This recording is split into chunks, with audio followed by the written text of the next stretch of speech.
Hello, welcome back to the Homeschool Info Hub. My name is Heather. I'm very happy to be with you again.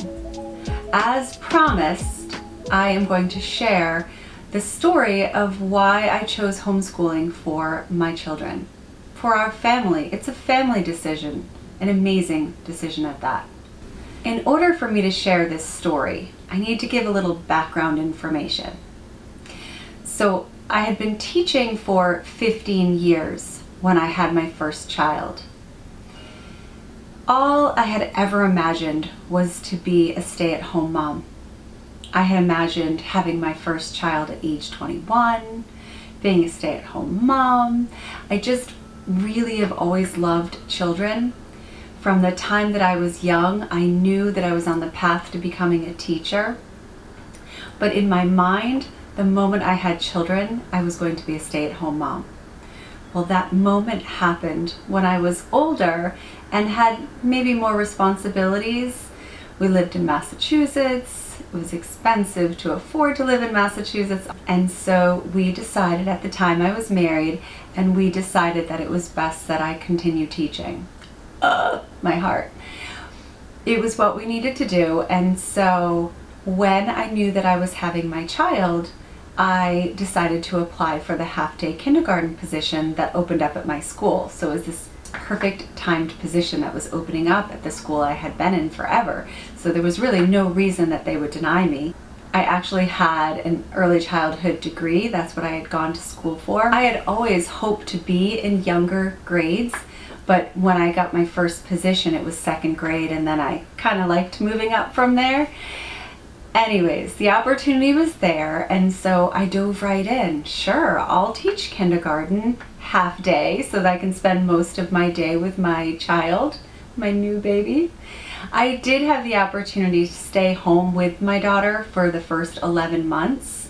I took a short leave. The end of the 11 months came. It was the end of the summer, and I was gearing up for my new kindergarten classroom. So as all good teachers do, I was in my classroom over the summer setting it up, and kindergarten has a play area, or at least once upon a time kindergarten had a play area. I don't even know, I haven't set foot in a kindergarten classroom or a public school in a while, so I'm not even sure if there's play equipment in a kindergarten classroom any longer. So I was setting up my classroom, and so I divided up the room and I made about 1/4 of it a nice play area. I got some hand-me-downs from people in town. I had a kitchen. I had all the things that would inspire them to play together. And then the rest of the classroom was just, more traditional. I never had a traditional classroom. I never had a traditional looking classroom. So there were tables set up and things like that. And so it was the first day of school. I'm nervous as can be. Butterflies, butterflies, butterflies. If you don't know this, teachers also get butterflies on the first day of school. This is not just a child thing. And so I'm in the classroom. I've just dropped my daughter off. Oh, let me set the scene. I've just dropped my daughter. She's 3 buildings up from me at an in-home family daycare with a mom whose son I had had in prior years, and she was known by the town as the best person to have your child stay with during the day. So as much as I didn't want to part with my daughter, it was something that I needed to do, and so I dropped her off, and then off I went down the street, knowing that I was going to actually come visit my daughter during my prep time, and then also pick her up at noon. So as much as I didn't want to, it was part of what we were doing as a family. So I get down to my classroom. I get it all ready. I'm all dressed up in my dress. I'm happy as can be because I'm going to see these new children, and they're sweet, sweet, sweet on that first day of school when they come in all eager. I had never taught kindergarten. I had taught second grade and I had taught third grade. Very different age from kindergarten. These little kindergartners, they come in so eager. They've been hearing about this thing called kindergarten. Their older brothers and sisters have been telling them, their grandparents have been telling them, society has been telling them, you're gonna go on this cute little yellow bus and you're gonna get there and you're gonna see your teacher and she's gonna give you a big, whatever it is that they have in their mind as what's going to be true on that day. That's what they were ready for. So they come in and I greet them, and it's hugs, hugs, hugs for anybody who wants a hug. And then we go and we sit on the rug together and we just do a little greeting and we all say who we are. And they're just looking up at me, just so happy and so eager with their little faces. And I tell them what we're going to do, an activity. Now, the first month of school, at the very least, be spent on community building. If you build the community in your classroom, then everybody signs up for everything that you're asking them to do, right? If they know that you're going to respect them, they respect you right back. And so part of community building is seeing that we're all sharing this space. So I never called it my classroom, it was our classroom. Subtle little things that you could do that made children feel that they were a part of a community and that they were seen and that they were heard and that their individuality mattered. Those were the things that were important to me. I got into teaching because I wanted to make certain that every student that crossed my path left feeling confident with this really great self-esteem. It was just my highest priority as a teacher. The social emotional trumps everything. The academics fall into place if they feel good about themselves. And so here they are, sitting on the rug, and I tell them, we're gonna do this really fun activity. And so I send them off with, their jobs and what group they're gonna work with. And so they get their bodies up and they're going over and they can see that I've set things up for them. And so they go over and they get into their little groups and they've got their things ready to go. And in walks the two reading teachers. And I think, okay, funny time. In my mind, I think, funny timing. We're just getting started. We're on a roll here. I guess I can come over and talk to you for a moment. Sure, it must be really important if they needed to come in and talk to me at that very moment. They weren't there to talk to me. They were there to collect 5 of my 18 students, to bring them to their room, to assess them on their reading. Oh, never did they tell me that they were going to do that. I didn't know that that was the practice of being in kindergarten. I'm sure that they didn't even consider that it would be something that would be, in my opinion, harmful. These children came in as a united front. Here they are, day one, trying to get to know the classroom, trying to get to know each other. Some of my students were new that year.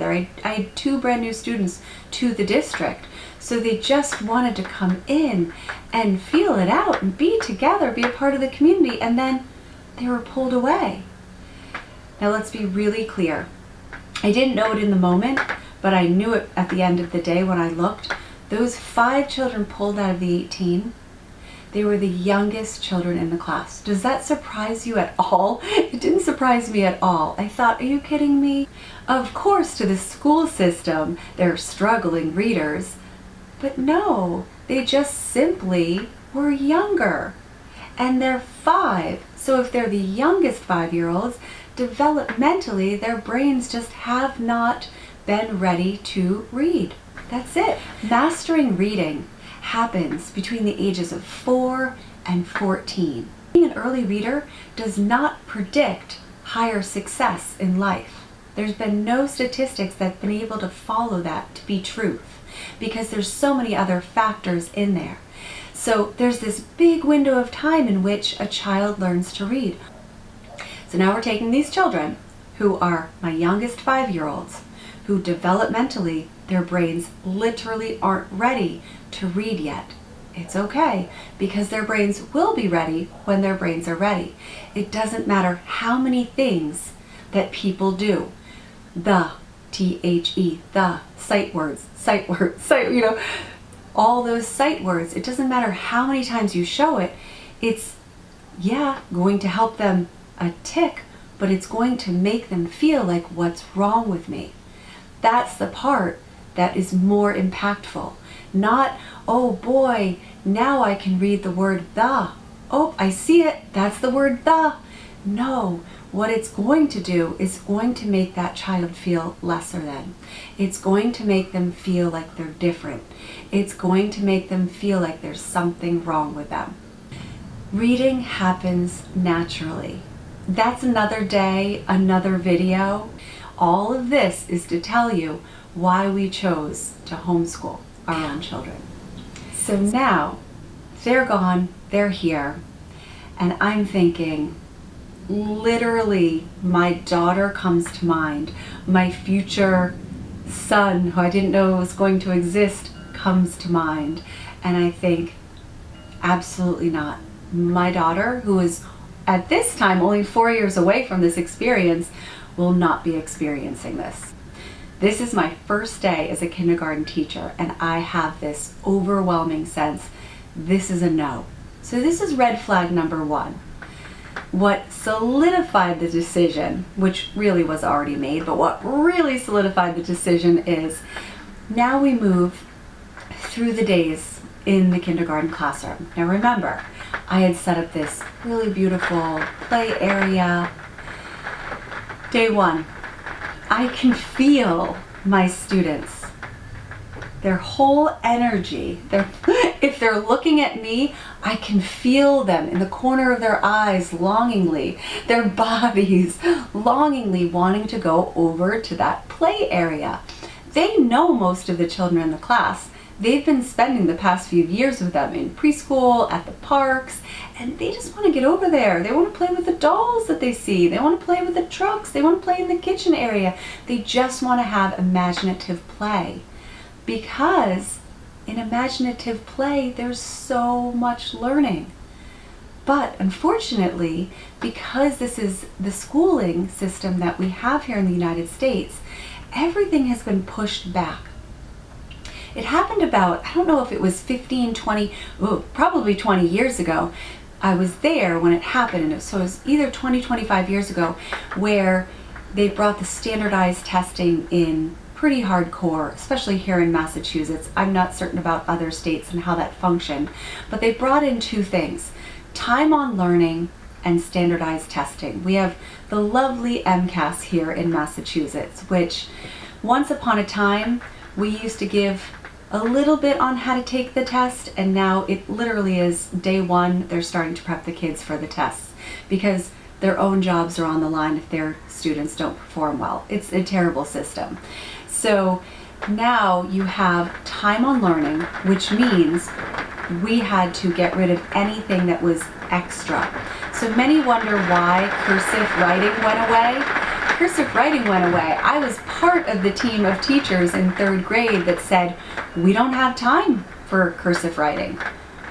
If there's anything we're going to get rid of in our days, it's going to be cursive writing. The other thing we got rid of, and I was a part of, was getting rid of our second recess for third grade. Once that time on learning got implemented, forget about it. Anything that was actually maybe a bit more nurturing of the children, gone. The academics flew in hardcore, and that's when all of the grades moved down. Third grade became second grade became first grade expectations became kindergarten responsibilities. Here, this is how the system is functioning. They think if they just keep pushing it down, then, well, they'll just have to learn it because we just keep expecting it. So therefore, they're going to learn it because we expect it. It's the benchmark, period, the end. Oh, the system, it gets me fired up. Let me breathe. Seriously, it is wow, that system. Okay, so now we're still on day one. The children have left. They've returned. They were only gone for maybe a half an hour. By end of the day, I was told that the reading teachers would take them 3 times a week for 30-minute sessions or 45-minute sessions. I don't know what it was. I don't remember the details. Okay, sure. I guess that's what needs to happen. And So we're back in the classroom, and all of their energy is over at the play space. And I see it and I feel it, and I want to get them over there. I'm trying my hardest to get through all of the things that I have to get through, because even though I did best by my students and I closed that door, and I always had principals that trusted me as a teacher, and they knew, and I'm an honest person, I was going to do everything by the book. But remember, my goal as a teacher was to be thinking about their social emotional well-being, and first. So I always prioritized that. The play space in my classroom. Day one came and went. They never got over there. Day 2 came and went. They never got over there. You see the pattern. Day after day after day, they never had a chance to go over to that play space. I'm not kidding you that the only time their little 5-year-old fingers touched that play area was as they were leaving the classroom. And you know, my hands were tied, and what I told myself to make myself feel better was, okay, these parents made the choice to do half-day kindergarten. Half-day kindergarten, I don't know that it exists anywhere here in Massachusetts any longer, and this was 14 years ago. So I know that they did away with it in the town that I taught in, but at this time, parents had the choice. They could do full day K or they could do half day K. And so I knew that the parents that made this decision made it because they wanted their children to have a slow move into schooling. And so they knew what was best for their children is to be there for just the half day so that they could go home and they could spend the rest of the time in play. Or at least that's what I imagined in my mind, that that's what they were doing. And so I felt a little bit more comfortable about the situation. I also knew that we did have a 20-minute recess, and so I hoped that that was enough of a fill of play for them, but I knew that it wasn't. I could see the anxiety in the children. I could see the challenge in them trying to hold themselves. And I didn't do a lot that forced them to hold themselves. I had a lot of movement happening in my classroom. I did fun little things like this. One of the things that I hated about the system is when you brought your students from point A to point B. Of course, we all know this. They walk in a straight line. Nobody says a word because you can't interrupt the other classes. And I understand all of that, but I still didn't like it. Every good elementary teacher has their line, starting with a line leader, ending with a caboose, whatever you call it. I had a middle person, I had all of the things. And so the line leader, who was the line leader for the week, got to decide how we were going to walk through the hallways. And so they would say, okay, we're gonna walk through the hallways and we're all gonna go like this. Okay, and so we all practiced it in the classroom, and then we would practice it to make sure that all of their voices were off. I was like, we can move our bodies, but we can't have our sound on. And so we were walking through the hallways like this. I think all the other teachers were like, what is happening? And they came to know that it was like this cute thing that my students would do. We'd walk through the hallway in silly ways because it just made us feel better to have that freedom within our bodies and not feel so confined. And that was my goal as a teacher, to make the experience feel not so rigid, not so confined, and not so, need I say, prison-like. I'm sorry, but it has to be said. So day after day after day went by. The first 3 weeks went by, and never did the children have an opportunity to play in the play area. My schedule dictated what was going to happen, and there were far too many academics that had to be covered. And I had to respect what I was hired to do, which was to teach the academics. It's the nature of the job. Even if I didn't like it, it was the nature of the job.